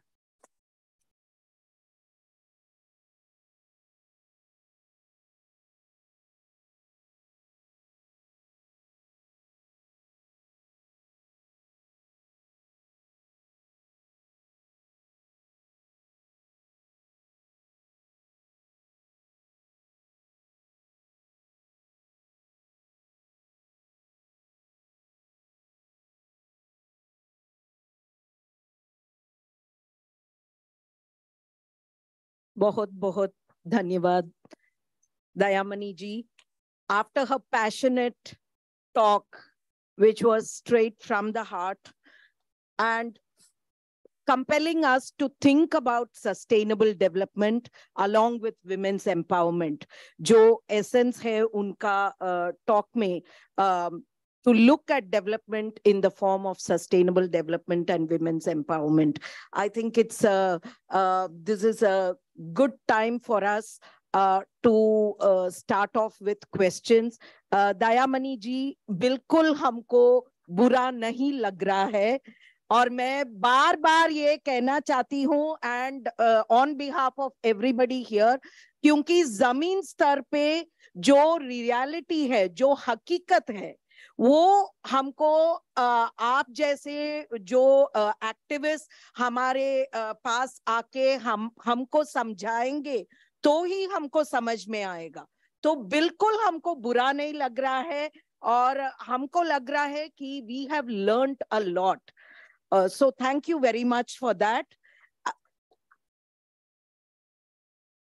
And I'd like to open the floor for questions. I know we are at 12:45. I'm sorry, organizers. I apologize on behalf of this panel, but these are very important questions that we have before us. So if we can spend about maybe 10 minutes on questions. Please keep your questions very short and sharp. If you have any observations, please keep that short as well. I'm conscious of the fact that mostly this panel has focused on areas related to Schedule 5. We have not talked much about Schedule 6 areas. So if there is somebody in the room who would like to add a few observations, keeping it very short, that is welcome as well. And if you have a question, please indicate as to which speaker you have a question for. Yeah. मेरा प्रश्न आप अच्छा मेरा प्रश्न uniform civil code के बारे में है, क्योंकि देश में इसकी पूरी चर्चा हो रही है। तो आदिवासी वुमेन के अधिकार को, प्रॉपर्टी अधिकार को लेते हुए आदिवासी वुमेन का इस पे क्या स्टैंड है और क्यों? ओके, सोनी सोरी जी, आपका क्वेश्चन। मेरी मतलब मेरा कोई ऐसा सवाल नहीं है। आप सबसे जितने स्टूडेंट है, प्रोफेसर हैं, जितने भी है, सभी लोगों से मैं मतलब ये बताना चाह रही हूँ। मेरा है ना एक अनिता क्या एक है ना नमिता जी ने बहुत कुछ ऐसे बातें कह रहे थे, तो मैं सुन रही थी। और बाकी सबसे मेरा जो बस्तर की जो हालात है, तो उसको देखो, बोलते हैं ना कि भारत देश हम सबके लिए एक है और हिंदू मुस्लिम सिख ईसाई सब एक है। ये बोलने में बहुत अच्छा लगता है, लेकिन जो बस्तर की बात आई तो बस्तर में ये स्थिति है कि जैसे महिलाओं की बात बोले, महिलाएं हमेशा बहुत ज्यादा अटवर्किंग करते हैं, लेकिन इन महिलाओं का जो बस्तर का है, तो इसीलिए पेशा कानून, ग्राम सभा, अनुसूचित जनजाति, ये सारा जो बना है उसको तो कभी पालन होता ही नहीं है, सरकार कभी करती ही नहीं है। अब उसे नहीं होता है तो उसको हम कैसे करें, ये सोचने की सब कुछ जरूरत है। हम बार बार ये क्यों कह रहे हैं कि पैसा कानून ये वो तो दुनिया की जो भी कानून है हमारे लिए दिया है, उस कानून को पालन करें, हम सुरक्षित हो जाएंगे। लेकिन सरकार जो कर रही है उसमें यह है, जैसे कि अब उदाहरण के लिए नंदराज पहाड़ है, नंदराज पहाड़ को बचाने के लिए इतना बड़ा फाइट किया गया। नंदराज पहाड़ वो ऐसा पहाड़ है, उस पहाड़ से जब मानसून आती है तो टकराती है, टकराने के बाद पानी बरसता है, इसलिए वहां की आदिवासी है कि कह रहे हैं कि ये पहाड़ को हम मतलब अडानी उस समय लेने की बात हुई थी, नहीं देंगे। तो विकास चाहते हैं, लेकिन विकास ऐसे नहीं चाहेंगे ना। तो अगर उससे मानसून की मानसून को चलने के लिए जब रास्ता ही खत्म हो जाएगा तो पानी हमको मिलेगा नहीं। तो उसमें हजारों आदिवासी, मतलब अनगिनत लाखों आदिवासी, और आदिवासी की बात नहीं, एक मानव जाति वहां पर जी रहे। तो उसके लिए जब फाइट किए, वहां लड़ाई किए, तो जैसे मेरे साथियों में गुड्डी को नक्सलाइट बोर्ड के दिन दाड़े गोली चला के मार दिया गया। गुड्डी है, पौधिया, ऐसे हमारे 10 आदिवासियों को एकदम मतलब घर घुस घुस के गोली चला दिया और बोल दिया नक्सली है। उसके बाद हम लोग लड़ाई चालू हुआ, आंदोलन खड़ा कर दिए। आंदोलन खड़ा करने के बाद हम यही सवाल पूछ रहे थे, उसके वजह से फिर बाद में इड़मे मरकाम जेल चले गई, वो वहां की लीडरशिप थी। तो अगर उसको बचाना कहाँ तक सही नहीं था बताइए। और जैसे बस्तर में आंदोलन चल रहे हैं, आंदोलनें हो रही है, उस आंदोलनों में वो आजादी क्यों नहीं है? भारत देश आजाद है ना, फिर हमारे लिए आजादी क्यों नहीं है कि भी आंदोलन कर रहे हैं? तो उससे सवाल ही तो पूछ रहे हैं, कुछ तो कर नहीं रहे। वो जल जंगल जमीन की बात हम करते हैं, जैसे वहां की महिलाओं के साथ है, महिलाएं जैसे पेद्दा गेलुर, चिन्ना गेलुर, ये जो चीजें अभी हमको तो मुझे तब खोट से भरोसा उठ गया। हमारा पैसा कानून, ग्राम सगा, अनुसूचित जनजाति, सारी चीजें से कुछ भी नहीं, क्योंकि वहां की महिलाओं का बलात्कार हुआ। मतलब 14 महिलाओं के साथ बलात्कार हुआ और जो 20 महिलाओं को पुलिस फोर्स ने नदी में उनको पूरी तरह उठवाई, पूरे बंदूक के नोक पे, उसके बाद खुद के कपड़े उतारे गए, पुरुष वाले महिलाओं का कपड़ा उतारे गए, मतलब 1-1.5 घंटा उनके साथ छेड़छाड़। उसको हमने कोर्ट में लगाया था, कोर्ट ने डिसमिस कर दिया। महिलाएं जो बलात्कार करने के बाद कपड़ों को रख के कलेक्टर के पास गए, हम भी थे, दिखा रही है देखिए हमारे कपड़े कैसे हुए, कैसे हमारे साथ बलात्कार किए। उस समय पूरा पुरुष जात कोई नहीं था, इसलिए नहीं थे, महिला का कहना हम महिला हैं, हम आपको बचाएंगे, इसलिए आप लोग सब जंगल की ओर चले जाओ। 3-4 दिन वो लोग पूरे पुरुष वर्ग जंगल में छुपे पड़े थे, ना कोई खाना था ना कुछ नहीं, लेकिन इधर महिलाओं का रोजाना बलात्कार पुरुष कर रही थी। तो ऐसी चीजों का हम कैसे रोकें? फिर उसका डिसमिस कर दिया। तो एक प्रकार से अब क्या बोल रही है वहां की पुलिस, हालांकि मेरा 3 बजे है, लेकिन अभी सवाल पे ये बता रही हूँ कि उनको अब क्या बोल रहे हैं पुलिस, देखो सरकार हमारा, कोर्ट हमारा, हम रोज आएंगे तुम्हारी बलात्कार का, क्या कर लोगे? कुछ नहीं कर, ये देखो तुम्हारा कागज, कोर्ट ने डिसमिस कर दिया। अब वो महिला हमसे कहती है कि हम अब कहाँ जाएं, पर इस परिस्थिति में वो महिलाओं को सशक्त कहाँ मिले? और कई महिलाओं को तो बलात्कार किया, बच्चे पैदा हुए, गनीमत है कि वही चीज अगर शहरों में होता तो पता नहीं उस बच्चे को एक्सेप्ट भी नहीं करते। तो ये मैं कह रही हूँ कि फिर इस कानून को हम पालन करने के लिए लागू करनी सरकार से हम कैसे लें? जैसा आज राष्ट्रपति की बात होती है ना, राष्ट्रपति आदिवासी बनी है, बहुत है, अच्छा लगा हमको सुन के, आदिवासी बन, लेकिन वही आदिवासी मणिपुर के लिए राष्ट्रपति बन के क्या फैसला की? गुलाम बन के रह गई ना, उनको तो गुलामी बना है, उनको बोलने दिया कहाँ जा रहा है? अगर राष्ट्रपति की इतनी बड़ी पावर है मणिपुर के लिए, वहां पर बैठ के एक आवाज में अगर उस फैसला सुना सकती थी, वो पूरी रोड में दिख रहा है एक महिलाओं के साथ क्या कर रहा है, फिर भी भारत सरकार को नहीं दिख रहा है कि मोदी को नहीं दिख रहा, राष्ट्रपति जो बनी है सिर्फ नाम के लिए बना के सिर्फ उसको गुलामी के डाल पे रखा गया, इसलिए वो कुछ नहीं बोल पा रही। अगर वो बोलती तो आज उस महिलाओं के साथ कितना कुछ। तो यही स्थिति है कि आदिवासी जो लड़ने चाहेंगे उसको कभी बनाना नहीं चाहेंगे, बस गुलामीगिरी करके उनको दबाने की कोशिश। तो आज राष्ट्रपति के लिए एक बार मेरे पास 1000 बार सवाल, क्योंकि मैं उसके पहले भी राष्ट्रपति से मिलने की कोशिश किया गया। तो वहां की जो बस्तर की, मैं तो मणिपुर का तब दिखा रोड में, बस्तर में रोज हो रहा है बलात्कार महिलाओं, वहां महिलाओं के साथ बलात्कार होता है तो पहले तो उनको जंगल में दिन दाड़े उठा के ले जाते हैं, ले जाने के बाद उसके बाद वहां पर बलात्कार करने से चिल्लाती रहती है महिलाएं, चीखते रहती है, उसके बाद पुलिस फोर्स के द्वारा इतना उनके साथ तो करने से बाद नाक काट देंगे, कान निकाल देंगे, चेस्ट काट देंगे, गुप्तांगों में इतने सूजन होते, वहां पत्थर टूट जाएंगे तो इतने सूजन होते। तो इसकी आवाज कहाँ आती है? कभी नहीं आया आप लोग के पास, लेकिन हमने ये जो कह रहे हैं पूरे प्रूफ है हमारे पास। हम जाते हैं जब महिलाओं के पास खड़े होते हैं ना, जब डेड बॉडी को, तब देखते हैं पूरी कैसे उनकी स्थिति हो जाती है। ये रोजाना बस्तर में, लेकिन वो किसके लिए? फिर सिर्फ जंगल जमीन बचाने के लिए वो लोग फाइट कर रहे हैं। और रही सवाल, अभी में कुछ लोगों ने कहा था कम उम्र में भी शादी होती है, ये कम उम्र की शादी वाली बात तो हमारे जो बस्तर में उधर के जो आदिवासी में ऐसा कुछ भी नहीं, लेकिन अब कम उम्र में शादी करते हैं। मैं बोलती क्यों कर रहे हो तुम लोग? बचने के लिए कम उम्र में शादी करके मंगलसूत्र पहन लेते, जबकि हमारे में ना मंगलसूत्र की जरूरत है, ना सिंदूर की जरूरत है, ना ही हमारे लिए कुछ नहीं। अब विधवा होने के बाद भी चूड़ियां पहनेंगे सब, हमारे लिए नहीं, दिलों की रिश्ता है। लेकिन मैं पूछती हूँ क्यों वो कर रहे? अरे कम उम्र में इसलिए शादी कर रहे हैं, पुलिस हमको फिर उठा के ले जाएगी, हमारे बलात्कार करेगी, हमको मार देगी, हमको ये कर दे, तो वो लोग पहन के मंगलसूत्र दिखाते हैं। कई लोगों महिला है कि क्या कम उम्र की शादी करने के कारण बाद में बच्चा हो जाता है, फोर्स पूरी तरह घेर लेती है।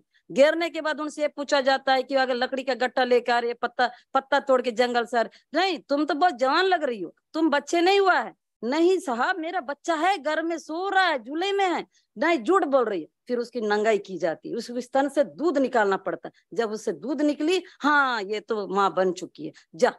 ये होता है। जो कुंवारी लड़की कम उम्र में शादी करके है अपने आप को बचाने, उसको बोला जाता है फोर्स के दुबार, नहीं नहीं तू कितने साल हुआ तेरा शादी करके? 2 साल हो रहा है। अच्छा 2 साल और तेरा बच्चा नहीं आया? तो वो चुप हो जाए। उसके बाद ले जाते सामूहिक बलात्कार करते हैं। उसके बाद परिवार को, उसकी सास को, पति को बोल, तेरे में हिम्मत नहीं था, बच्चा नहीं, अब बच्चा होगा, वो बेहोश पड़े रहे।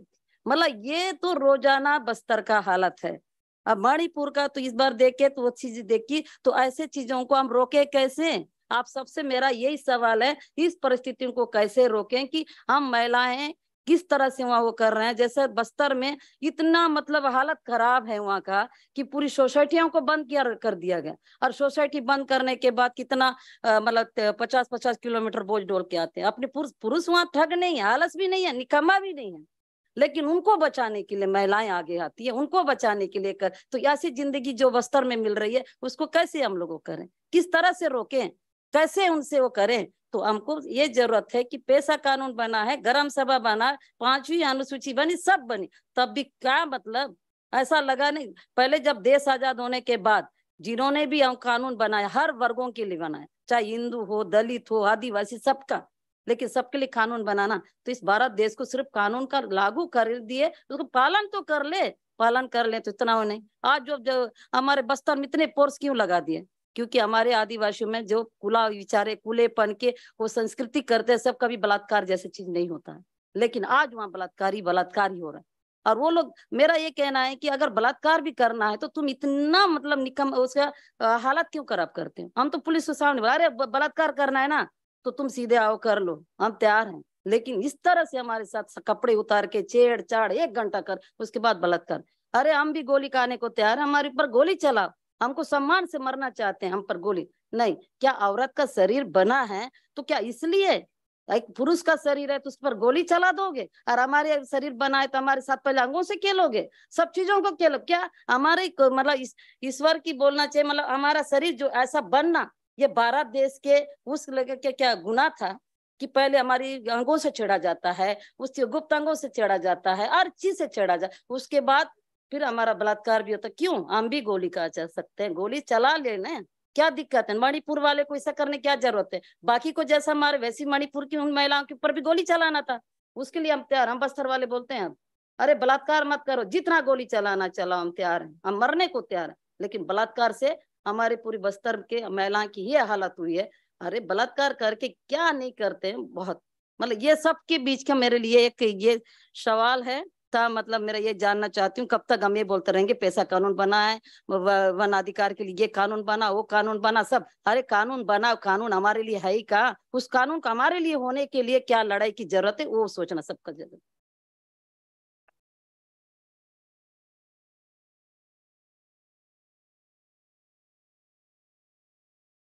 थैंक यू सोनी सोरी जी कि बस्तर में किस तरह वायलेंस होता है, जेंडर बेस्ड वायलेंस, बलात्कार जो होती है उसके बारे में आप हाईलाइट किया।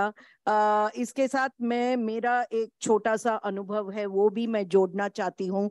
जब सलवा जुडुम के बारे में सुप्रीम कोर्ट में केस चल रहा था, तभी नेशनल ह्यूमन राइट्स कमीशन ने बस्तर में जाके एक इंक्वायरी करके फिर आके सुप्रीम कोर्ट में उन्होंने बोल दिया कि वहां पे एक भी बलात्कार नहीं हो रहा है।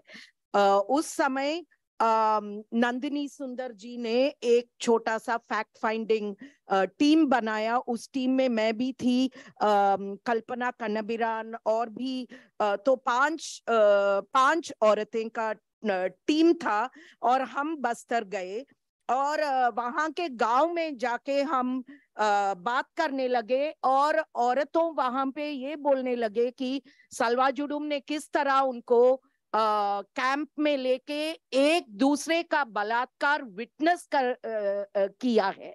और तभी हम फैक्ट फाइंडिंग रिपोर्ट सबमिट किया सुप्रीम कोर्ट को। उसके बाद बहुत सारा उस तरह फैक्ट फाइंडिंग रिपोर्ट्स आए थे, उसके बाद सलवा जुडुम के बारे में सुप्रीम कोर्ट का जजमेंट आया था। मगर इसमें हैरान होने की बात यह है कि नेशनल ह्यूमन राइट्स कमीशन का क्या जिम्मेदारी है, और अगर वो पूरे उनका टीम को लेके वहां पे गए और फिर आके बोलते हैं कि एक भी बलात्कार वहां पे नहीं हुआ, तो वो हमको सोचने की बात है। और as a law person, as a feminist who has been working, engaging with law for nearly 28 years, ये मेरे सामने ये एक बड़ा सा सवाल है। और and I'm sure a lot of the law students here are also thinking कि हम हमेशा बोलते हैं कि कानून के जरिए औरतों को एम्पावरमेंट मिलेगा और हम उम्मीद रखते हैं कि वो होगा, मगर जिस तरह दयामनी जी और सोनी सोरी जी ने हमारे सामने जो मुद्दे रखे हैं और जो औरतों का अनुभव हमारे सामने रखा है, It is a big question as to what exactly is law doing. Is it helping women? Is it protecting? Is it empowering? Or is it weakening? Is it displacing? As going back to Namita's expression about displacing laws and empowering laws, I think that remains as a big question. There was a question here about a uniform civil code. Dayamani जी, अगर आप बात करना चाहते हैं तो। हम लोग uniform civil code की बात कर रहे हैं, सवाल आप लोगों ने किया। पिछले महीना जब मैं पहली बार जब ये सवाल आया कि अब यूसीसी लागू होने वाला है, तो यूसीसी को खोज के निकाले गूगल से यूनिफॉर्म सिविल कोड। तो यूनिफॉर्म कहने से मतलब जो महिलाओं की बात है, जो आदिवासी महिलाएं जो सवाल कर मैंने वो क्या सोचती हैं, आप लोगों ने सवाल किया। तो मैं उसको समझने की कोशिश की। सबसे पहले यूनिफॉर्म कहने से एक आम महिला, और मुझ में शायद अंतर नहीं है, यूनिफॉर्म कहने से सब बच्चे, सभी आदिवासी परिवार के, दलित परिवार के बच्चे स्कूल जाते हैं, तो लोग बोलते हैं बच्चों को यूनिफॉर्म में भेजो। तो मुझे भी उससे ये लगा कि यूनिफॉर्म मतलब यूनिफॉर्म क्या होता है। तब यूनिफॉर्म के साथ सिविल कोड लगा हुआ है, तब उसके बाद उसको पूरी तरह से पढ़ने का कोशिश किए। तब उसके बाद हम लोग मैंने बोले कि नहीं, ये तो बड़ा खतरनाक है। जब इसको समझने में हम लोग जैसे लोगों को 8 दिन लगते हैं, तब जो आप लोगों ने सवाल किए कि आदिवासी महिलाएं इस पर क्या सोचती हैं, उनका मैंने क्या स्टैंड लेंगे। यूनिफॉर्म सिविल कोड अभी हम लोग गांव-गांव में लोगों के बीच में इसको बोल रहे हैं कि देखिए देश में यूनिफॉर्म सिविल कोड आने वाला है, और लोगों को समझा रहे हैं कि ये सिविल कोड क्या है। तब उसमें सबको एक मतलब कन्याकुमारी से कश्मीर तक हम लोग यही समझा रहे हैं अपने महिलाओं को। कन्याकुमारी से कश्मीर तक हम लोग गिनती करेंगे तो 1000 तरह का जाति, मजहब, बोली, भाषा और संस्कृति का समुदाय है। तो सब कोई का अपना अपना क्या बोलेंगे सिविल लॉ है, सामाजिक परंपरा, और सब कोई अपने सामाजिक परंपरा के साथ ही अपना समाज को संरक्षित भी रखे हैं, उसके साथ विकसित भी हो रहे हैं। तो हम लोग महिलाओं को ही बोलते हैं कि सीएनटी एक्ट हम लोग का ऐसा कहता है, और हम लोग का शादी ब्याह का कानून ऐसा कहता है। और हम लोगों के लिए जो मतलब उत्तराधिकारी की बात है, तो हम लोग वही बोलते हैं, सीएनटी एक्ट को एनालिसिस करते हैं कि सीएनटी एक्ट में एक के बाद हमारा आने वाला जो हमारा खानदान का जो पुरुष होता है, वो कलेक्टिव में, और वही हमारा मतलब इस हमारे प्रॉपर्टी का उत्तराधिकार होगा। और फिर जब हम अपने सिविल शादी ब्याह की बात करेंगे, तो हमारा भी अपना शादी ब्याह का अपना रीति रिवाज है। तो हम लोग उन लोग को यही बोलते हैं कि अगर ये कानून बन जाता है तो प्रॉपर्टी का जैसे, और धर्म में जो हिंदू लॉ में महिलाओं को भी प्रॉपर्टी पर अधिकार है, उसी तरह से हम लोगों को महिलाओं पर अधिकार होगा। तब वो लोग बोलते हैं तब का होगा, लेकिन तब का होगा, तब लग वही होगा तो महिलाओं को भी देना पड़ेगा। और का होगा तो शादी हम लोग अपने गांव में हम लोग का पाहन करता है, हम लोगों का अपनी व्यवस्था से चलता है। तो इसमें कहता है कि नहीं, सबको को एक ही तरह से शादी करना पड़ेगा। कहाँ? कोर्ट में।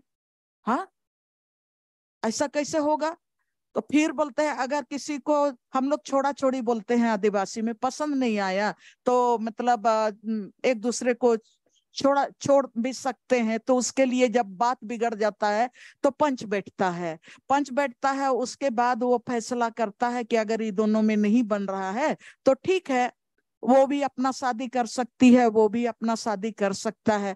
तो हम लोग बोलते हैं कि नहीं, कोर्ट में शादी करेंगे तो कोर्ट में ही हम लोगों को माने तलाक लेना पड़ेगा। ऐसा कैसे होगा? तब फिर बोलते हैं कि हाँ, उसके बाद तो वो जो हिंदू लॉ में है कि जमीन का मालिक कौन होगा, तो वो तय करेगा कि हाँ, तुम्हारा जमीन का मालिक कौन होगा, तुम्हारा खानदान का। तब ऐसा कैसे होगा? तब उसके बाद बोलते हैं नहीं ऐसा नहीं चलेगा, ये हम लोगों का है, हम लोगों का रहेगा, हम लोग जैसा हैं। अरे उनको हमने अधिकार देना है तो हम लोगों का CNT एक्ट को कड़ाई से लागू कर देना, हो गया। हम लोगों का 5वां अनुसूची उसको कड़ाई से लागू कर देना, हम लोग को और कुछ नहीं चाहिए।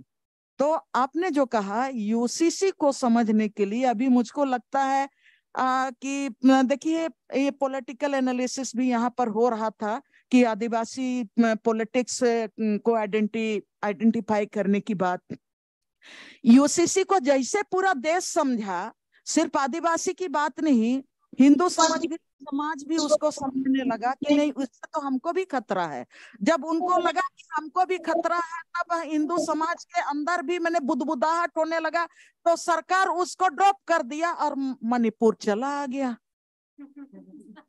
मणिपुर चला आया 3 महीना 3 मई से वो वहां पर हिंसा शुरू हुआ, 4 मई का वीडियो 2.5 महीना के बाद आ गया, सब कोई UCC भूल गया।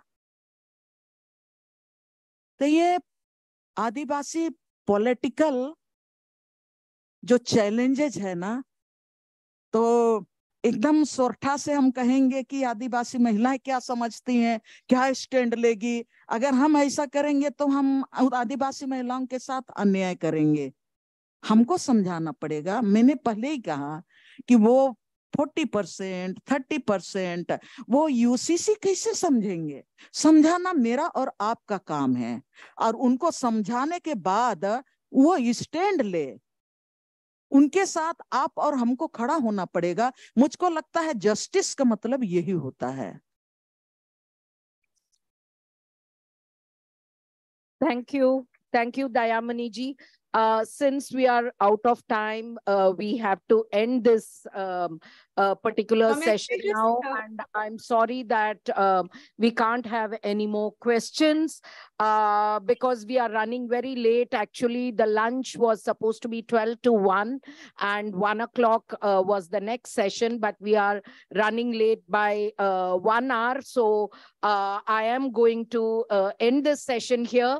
But with the main from this session being about sustainable development and about empowerment of women, along with that, I'm very thankful to all the 4 panelists here who have helped us understand the whole issue of Adivasi rights from gender perspective, and particularly from women's rights perspective. So thank you very much, Dayamani ji. Thank you very much, Govind Kelkar ji, Shamona ji, and to Namita ji as well.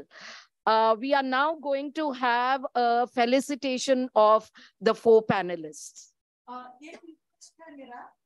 Namita जी से एक request है मेरा नमिता जी से भी, और आप दोनों speaker से भी आप लोगों को धन्यवाद देते हुए कि आप लोगों ने किताब लिखे हैं। तो मैं नमिता जी से भी आप हम लोगों को लिंक शेयर करेंगे, और आप दोनों से भी चाहेंगे कि आप लोगों का लिंक है तो आप लोग हम लोग को शेयर कीजिएगा, ताकि हम लोग अपने जो और बहनें हैं उनको भी हम लोग उपलब्ध करा पाए।